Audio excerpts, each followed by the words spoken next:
Hey everyone, welcome to the channel. Today we're going to do something we haven't done in a while. We're just going to do an Aries to Pisces general, see whatever comes out, and do a Bibliomancy style. We're going to use the Green Witch book by Erin Murphy Hincock, okay? Now this is sort of a comprehensive just green witchcraft kind of book, so it's a complete guide. It's got a little bit of everything in it, so we'll see what pops up. I'll be using the dice for it. We'll just start with Aries and go all the way down to Pisces and see what happens. Okay, take it how it resonates. It may indicate maybe it's an herb that you can work with, or the elements or spiritual properties of the herb, or an activity you can be doing that has an earthy vibe. Okay, for any grounding or remedy purposes, healing could also just be a confirmation for you at this time. This may be an educational thing for you too, if it's something you've been looking forward to doing. Lit our lavender incense here. I know I've got a whole stash now. I love it. Should have lit the green candle to represent earth element, but decided on the pink instead for healing. Okay, so I have a feeling that pink is going to be the way to go right now. All right, so let's get going. Spring is upon us for most. At least it's a good time to prep, okay? But this might get your juices flowing a little bit here. So we'll start with Aries here shortly. And this will be for your sun, moon, and rising. Yeah, that should be good. Oh, and part of fortune. Let's just do that, since that's how you view abundance, right? All right, Aries, sun, moon, rising, part of fortune. Let's see what we got for you. From the Green Witch. To reach around here. So we got 10, 7, and 8. Let's see if I can see this here.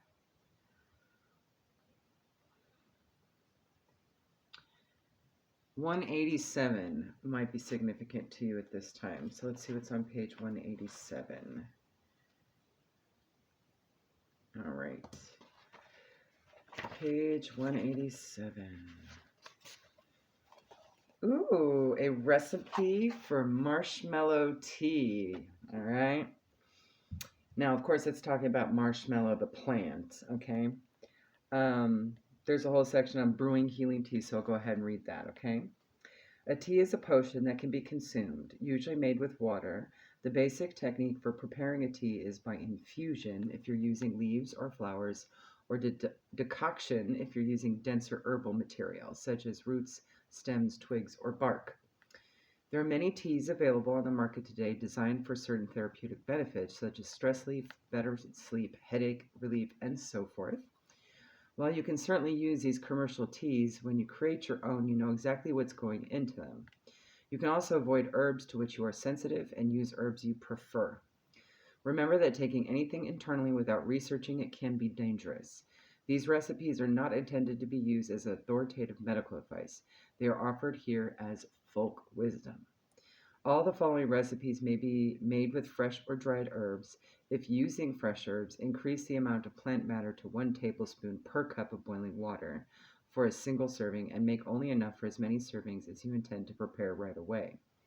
Fresh blends cannot be stored, okay? Marshmallow tea, all right. This tea is for the treatment of sore throat or digestive problems. Its magical associations are protection and healing, so that may apply to you at this moment, Aries. It makes 1 cup. 1 tablespoon dried chopped marshmallow root, 1 cup water. That's all you need, right? Place marshmallow root in water, bring to a simmer, and simmer for 10 minutes. Remove from heat and allow to steep for another 10 minutes. Strain and drink. Take as necessary throughout the day. There you go. I had a feeling it was the plant. And the root of the marshmallow plant is what you want, okay? So there may be protection and healing at this time that's required. So even if you don't want to use teas for it, for example, find other methods that you're comfortable with, okay? Bye. All right, Taurus, sun, moon, rising, part of fortune. Let's see what Spirit wants you to know right now for whatever reason. We'll see what comes out. 10, 10, and 3. 10, 10 may be significant. Something about endings, perhaps. Page 113. Okay, okay.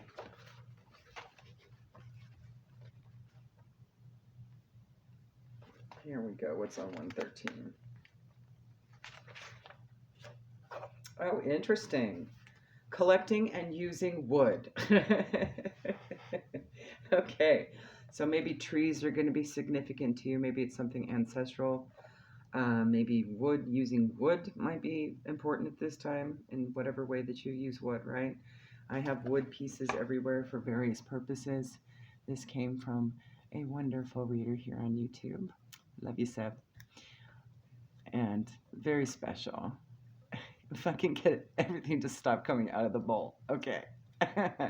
So there's bits of bark, and of course, you know, there's wood everywhere. I mean, I try to use, you know, wood stands, right, for readings and such. But wood is an important element, for sure. Okay. It does represent the earth, and it's something I use. So maybe going out and collecting some wood at this time might be good to put on your altar space or something like that. Okay. Some people have difficulty with the idea of cutting live wood away from a tree or bush because they don't know how to do it properly. When you use fresh wood, you capture a lot of life and energy, which may be exactly what you're looking for in your ritual work or any practice that will involve this wood. Deadfall is wood that the tree has discarded as no longer useful. This may not be the kind of vibrant living energy you're looking for. It depends on your personal view of working with the world of nature. If you cut fresh wood, you'll likely have to let it dry, as sap and juices can gum up your saw and sandpaper. So why use fresh wood? The answer is simple. Your magical intent is implemented as soon as you choose the tree from which you are going to cut some wood. By selecting the tree, you are presenting your request to the energy of the tree itself. As you cut, you're focusing on your goal. From the very first move, you're empowering it in conjunction with the tree, if it has agreed to donate its wood to your cause. How do you ask the tree for help? Put your hands on the tree and present your intention to it, speaking either aloud or in your mind. Think through why you need the wood, exactly how it will be used, and for what goal. All these thoughts and feelings will flow through your energy into the energy of the tree. Then wait. Trees often need a bit of time to absorb your request, for they function at a different rate than we do. Sometimes the tree will accept your request right away, though at other times you may not get a prompt sense of acceptance or denial. In that case, thank the tree for its time and tell it you will return in a day or two. When you come back, place your hands on the tree again and reach out with your energy. Restate your need and wait for an answer. Sometimes all the tree needs is time. The tree won't tell you in words, of course, if it's all right to cut its branches. Instead, you'll gain a sense of peace or agreement, or alternatively, you may get a sense of maybe this isn't such a good idea. In that case, thank the tree again for its time and consideration, wish it well, and find another tree to ask. Yes, absolutely. Use that clairtangency, because that's how you really figure it out. It actually works in hand with clairsentience. So, you may need to go collect some wood at this time, or at least be near earthy elements, or you might be dealing with earthy elements, okay? Hope that helps, Taurus. Have a good one. Bye. All right, Gemini, Sun, Moon, Rising, part of Fortune. All right, let's see what you got. Spirit, what do you have for Gemini at this time? Green Witch. Okay, hold on. I can't even see the dice. There we go. We have 4, we have 5, and we have 11. As I close my eyes, I'm trying to imagine how Spirit wants me to deduce this. 92. Okay. All right.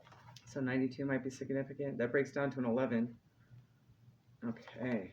92. Wow. Okay, it's only part of the summer garden blessing ritual. Okay. So maybe you're only going to get part of it now, because it is for summer. And it starts at step number 4. Spirit wants me to read 4 through 10 to you. Okay.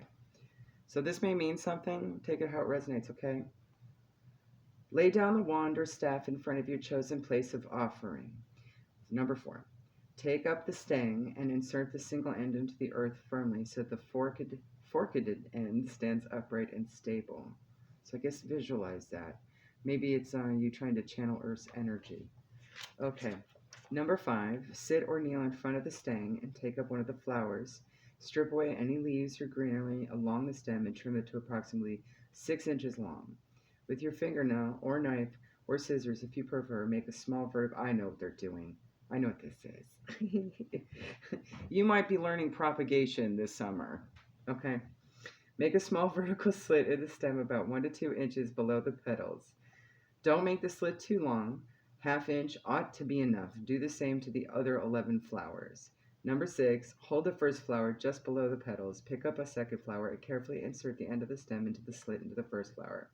Carefully pull the stem of the second flower through the slit until the slit is in the second flower and has passed through the first stem slit. And you may even be making one of those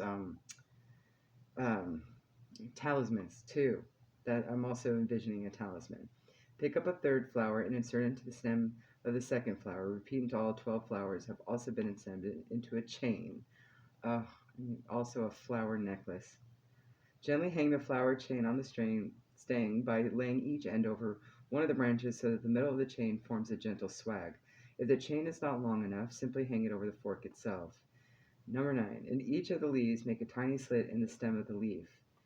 So a lot of slits and stems. Okay, that might mean something for somebody. Number 10, take one leaf and hold it in your hand. Take a second and gently insert the stem into the slit of the first leaf. Pull the second stem through until the slit passes through the first slit. Continue with the remaining leaves until you have another chain. Interesting. So yeah, you may be like connecting floral ingredients or components together, or working with them in a way to create something new, right? That's immediately what I thought of when I was thinking of slitting the ends of stems. That's what you do when you propagate. And that's a way to not necessarily have to start from seed on something, but to actually take a cutting from a plant to make a new plant, right? I will show you that stuff later on when I have more patience with it and have the greenhouse ready to go. So I'll have that up, okay? I did that a lot. That's how I grew most of my lavender plants, as well as pretty much all of the geranium. Geranium is super easy to propagate. So this would be more like, making things like garlands, right? Like on how to do that with live flowers, right? Okay. Of course, these aren't real, but this actually was my little flower girl wreath thing that I had. Although this flower here is real. As you can see, it has died. They kept it simple though for a little girl like me back in the day. But maybe things like making crafts, right, out of your herbs and your plants and stuff. This is lavender, by the way. Just made my very first rudimentary smudge wand with regular twine. So now I just keep it as a bundle, that I can put under my pillow, and that works just as fine. Okay, so that's talking about what you can do creatively with your herbal components in your garden, right? And of course, as you know, with every step of the process, you're putting in good intention, right? Thus making the magic much, much stronger, all right? So follow your other placements and see where it leads you, okay?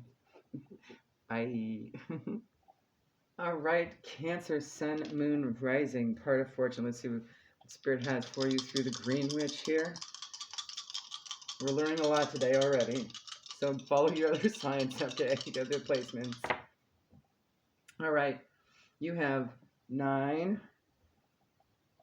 10, and 7. I'm going to close my eyes and just look at the dice and see how Spirit wants me to deduce this down to an appropriate number for the book. Okay, 98. All right. Maybe 98 is significant to somebody here. That could be the year 1998. Oh, beautiful. Chapter 5, a whole brand new chapter. How much of this do you want us to read, Spirit? Just the beginning part? Okay. All right. Live closely with the earth. The sources of the Green Witch's information, wisdom, and power are the different aspects of nature and the natural system. The luminaries in the sky above, the plant world, the mineral world. Using the bounty of nature in a personal spiritual practice offers this reward of knowledge and insight acquired through experience. This chapter looks at how the Green Witch uses the various elements of nature, including the sun and moon, trees, stones, flowers, and herbs. A Green Witch interacts with nature itself to receive the full benefit of its teachings. Reading about nature, watching television documentaries, and listening to lectures may all be excellent ways to acquire knowledge, but first-hand experience of nature is always the best teacher. So that may be something you might need to do. Learn some natural aspect, right? Either by education or experience, or both, okay? However, nothing comes free. There is always an exchange of energy. What do you exchange for this wisdom that you glean from nature? Your dedication to your work, your willingness to work to heal the earth and its creatures, including humankind, and to restore harmony between them. Your willingness to pass your knowledge on to others. Okay, so maybe it's about thinking about what you want your purpose to be, and maybe asking nature and, Gaia, all the elements of nature for assistance with that, and working with nature for it, okay? In whichever aspect that works for you, okay? Sun, moon, stars, plants, flowers, stones, etc., okay? There you go, Cancer. Hopefully that helps. Have a good one. Bye. All right, Leo, sun, moon, rising, part of fortune. Give me a second here. I do want to move some things around a bit. I'm afraid I'm going to knock my drink off the table trying to roll the dice on screen. Give a little bit more space here. Okay, there we go. All right. Spirit for Leo, sun, moon, rising, part of fortune. What page? What guidance on what page? All right. You have 11, 6, and 7. Okay, so those might be important numbers for you. They might resonate. They could be life path numbers. They could be, however it resonates for you. It could be an identifier or just synchronicities you're seeing. 11 is a manifestation number, okay? So let me close my eyes.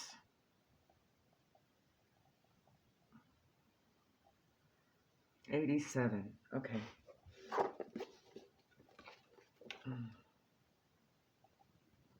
You got it, dude. All right. This one's talking about the winter solstice. We're in winter now, and more specifically, a winter meditation. So you may want to do this or something similar to it, okay? All right. Winter solstice. The winter solstice is the shortest day of the year when the sun's height is the lowest that it is all year. Although the hours of night outnumber the hours of daylight, from this moment on, the sun begins to regain its lost time. Winter in the life cycle is traditionally associated with apparent death, which is necessary to enable the rebirth associated with spring. Without death, there can be no new life. And it may be because you might have gone through an ending, right? You're going through a rebirth. Okay. Of some kind or another, no matter how big or small, right? It doesn't have to be anything terribly drastic. Everything has a winter and a spring. Winter meditation. Perform this meditation on or around the winter solstice or whenever you sense that winter has arrived where you live, or for you, right? In your situation. If this doesn't work for you, try it around the time of year when things have reached a point of rest, of apparent death, or cessation of motion. Begin the meditation as outlined in the previous... Oh, I love how this reads like a Radio Shack manual. Witches always never fail to cease to amaze me. Okay.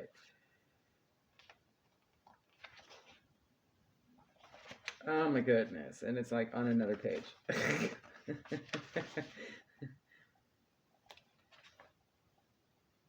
All right. Ideally, this meditation should be done outside in your garden or in a private, secure spot in a public park, even on your balcony or your patio. If you have access to forests or fields, these two make ideal places in which to encounter and attune to the energy of spring. If you choose to meditate in a public place, or the energy of winter, right? Think winter. If you choose to meditate in a public place, make sure that you are comfortable and feel safe enough to allow yourself the freedom to meditate. If you're concerned about others interfering, go somewhere else or do the meditation in your home.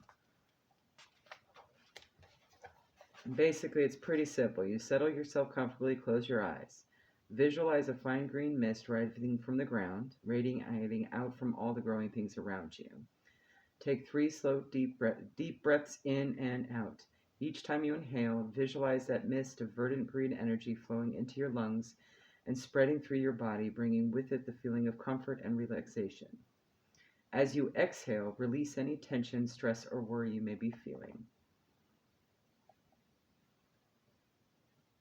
Allow your personal energy to expand slightly so it merges with the natural green energy around you. Direct your awareness downward into the soil. Allow it to sink deep into the earth, slowly and gently. Do not force your energy, but let it sink and sift through the particles of earth. When you feel comfortable, stop and feel the energy of the soil around you, cradling you, enfolding you. Okay.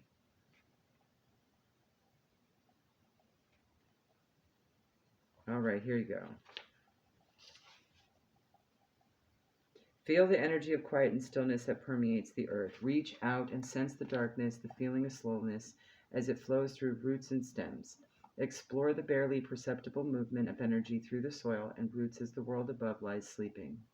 Sense the feelings of relaxation, of incubation, of dreams, and the breath of what may become that trickle through the land.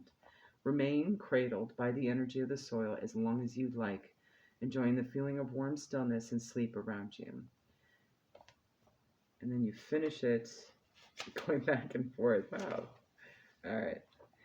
When you feel it's time to return to normal consciousness, offer the soil around your awareness a small gift of gratitude. Emotion is energy, after all. Then allow your awareness to slowly rise up through the soil to return to your physical body. After spending time within the earth like this, you'll probably be so relaxed that slow movement will be natural to you. Make sure that you take the time to return thoroughly. Do not simply snap yourself back, or you will be disoriented and your personal energy will be unbalanced. Once your awareness has returned, ground yourself and take 3 deep breaths. Open your eyes and gently move your arms and legs to warm them up and to reaffirm your physical form. Stand up slowly and do a few gentle stretches to loosen up your muscles. And then you can write about a summary of your experience if you would like. How did it feel to interact with the earth at this season? Did the interaction teach you anything new? Did you learn anything new about your geographic location? Did you pick up any insight from the experience?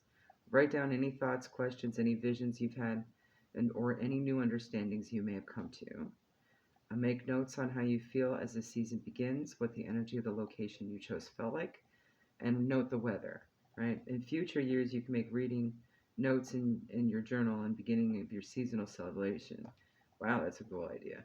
Compare how you feel now to how you felt in previous years. What are the similarities? What are the differences?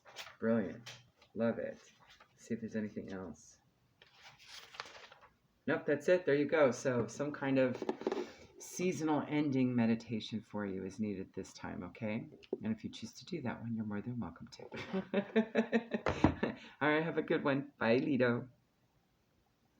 All right, Virgo, Sun, Moon, Rising, Heart of Fortune. Let's see what page Spirit wants you to hear today.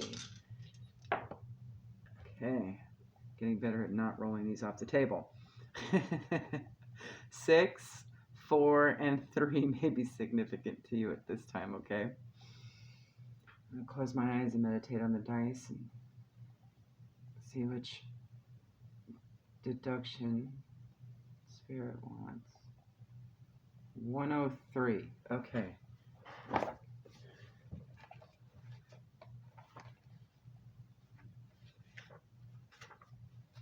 Let's see what's on 103.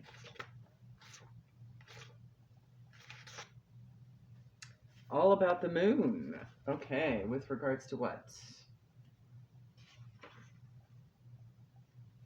Okay, just using the element of the moon. Okay. The moon is usually associated with the hidden, more mysterious practices of witchcraft. Lunar mysteries have their place in life of a good green witch, who knows that ordinary life itself is a sacred mystery. Traditionally, the moon's energy is associated with feminine power, dreams, psychic ability, mystery, and hidden knowledge, travel, children, spirituality, mysticism, the seas and oceans, and transformation. The phases of the moon are important in agricultural practice. Sowing and harvesting were once done according to the phases of the moon, and depending on the individual, sometimes still are. Scientifically, this may have something to do with the moon's proven influence on water and other fluids. Plants are composed of a large amount of water, which implies that their life cycle could be affected by the moon's phases. These basic rules may be applied to gardening during the phases of moon. In general, plant things whose strength lies above ground while the moon is waxing, and those whose strength lies below ground while the moon is waning. All right, so above ground, I guess if you're going to apply strength, let's say in terms of produce, above ground bearing produce would have strength, right? Trees, for example, okay? Tubers, anything that needs to be in darkness, probably below ground, right? New to first quarter, plant leafy annuals and herbs. First quarter to full, plant flowering annuals, above ground vegetables and fruit and vines. Full to third quarter, plant perennials, root vegetables, and bulbs. Third quarter to dark, weed, maintain, cultivate, and fight pests and disease. That's absolutely true because you got the new moon. That's when you have endings, right? That lead to new beginnings. You're removing the things that are no longer serving you, right? So in this case, with your garden, it would be weeds and pests and disease. I love that. If you pay attention to the phases of the moon, you can also determine good times to perform both spiritual and secular actions in your garden. The following phases correspond to the phases in life cycle of a plant. New moon, seeds, beginnings, right? Crescent moon, shoots and sprouts. Waxing moon, growth and flowering. Full moon, fruit. Waning moon, harvest. Dark moon, cutting down a dead plant to prepare for new growth. The moon appears to move through the constellations just as the sun does, and moon signs are also said to have an effect on the work you do in your garden.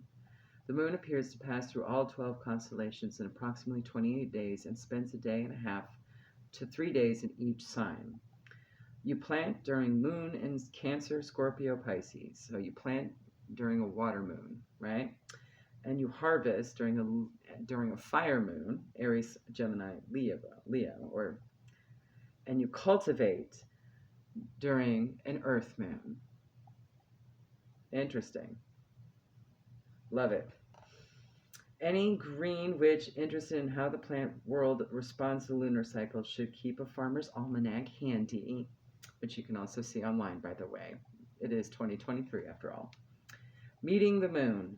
To explore the moon's energy, do the exercises for meeting the sun, but at night. And, we can read that later. Make notes of your experiences. Try these variations on exercise to further explore lunar energy and deepen your attunement. They should just put it again here. Same hour of the night 4 times during one lunar cycle. So, however you want to approach the moon and address her, I'm sure she'll love. It doesn't have to be any particular way, but I'm kind of curious to see where it is in here. Meeting the sun. The most basic way to experience the sun or the moon's energy is to go outside and stand or sit in it. Be careful, however, do not look directly into the sun. Well, duh, but you can do that with the moon, okay? To receive the energy, settle yourself comfortably in a spot where you're blessed by its light, right? And close your eyes. Visualize a fine green mist rising from the ground and from all the growing things around you. Take 3 slow, deep breaths. Each time you inhale, visualize that mist of verdant green energy flowing into your lungs and spreading through your body, bringing with it the feeling of comfort and relaxation, of oneness with your surroundings. As you exhale, release any tension, stress, or worry you may be feeling. Now, this is a basic chakra cleanse, just so you know. It's basic, very basic. But instead of imagining white light or brown light, you're imagining green light, right? Open your awareness to the warmth of the sunlight. Just receive it, let it in, absorb whatever energy it offers to you. Take as long as you wish to commune with the sun or the moon and its energy. When you're finished, take a final step, 3 breaths, and open your eyes. Be sure to stretch and shake out your arms and legs before standing up or moving suddenly. Okay. What about, all right. Perform this exercise at the same hour of the night 4 times during one lunar cycle. During the waxing phase, at the full moon, during the waning phase, and at the dark moon. Make notes of your feelings and experiences if you journal, okay? Perform this exercise on the full moon for all 13 moons in the calendar year. How does the lunar energy change as the seasons shift? And we do have 13 moons this year, okay? So if that's something you want to do, you can. In other words, Spirit's just letting you know, whichever way feels comfortable to you, it's time to connect with the moon and moon's energy, okay? Now, your moon sign might be important, so definitely listen to that, okay? All right, bye.